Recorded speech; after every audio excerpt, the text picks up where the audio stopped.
प्रेम से बोलिए गणेश भगवान की जय।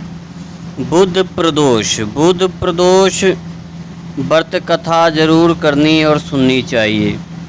बुधवार के दिन जब भी प्रदोष व्रत आता है तो उसे बुध प्रदोष व्रत के नाम से जाना जाता है।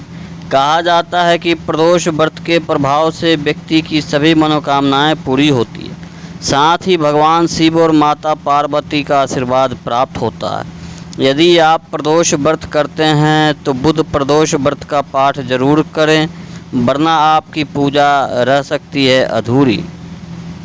प्रेम से बोलिए गणेश भगवान की जय। आइए सभी श्रोतागण बुध प्रदोष व्रत का कथा श्रवण करते हैं। प्राचीन काल की कथा है। एक पुरुष का नया विवाह हुआ था। वह गौने के बाद दूसरी बार पत्नी को लिवाने के लिए अपने ससुराल पहुंचा और उसने सास से कहा कि बुधवार के दिन ही पत्नी को लेकर अपने नगर जाएगा।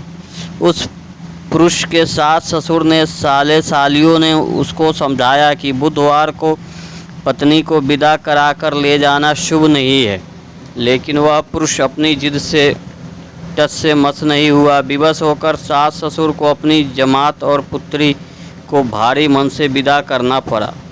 पति पत्नी बैलगाड़ी में चले जा रहे थे। एक नगर के बाहर निकलते ही पत्नी को प्यास लगी। पति लोटा लेकर पानी के लिए पानी लेने गया।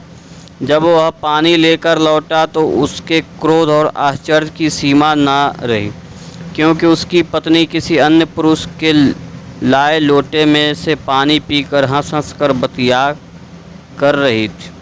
क्रोध में आग बबूला होकर वह उस आदमी से झगड़ा करने लगा, मगर यह देखकर आश्चर्य की सीमा ना रही कि उस पुरुष की शक्ल उस आदमी से हूबहू मिलती थी।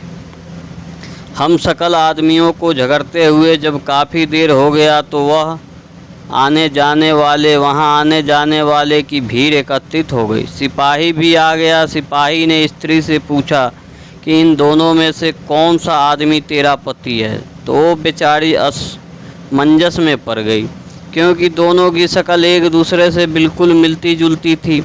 बीच राह में अपनी पत्नी को इस तरह लूटा देखकर उस पुरुष की आंख भर आई। वह शंकर भगवान से प्रार्थना करने लगा कि हे भगवान, आप मेरी पत्नी की रक्षा करें। मुझसे बड़ी भूल हुई जो मैं बुधवार को पत्नी को विदा करा लाया।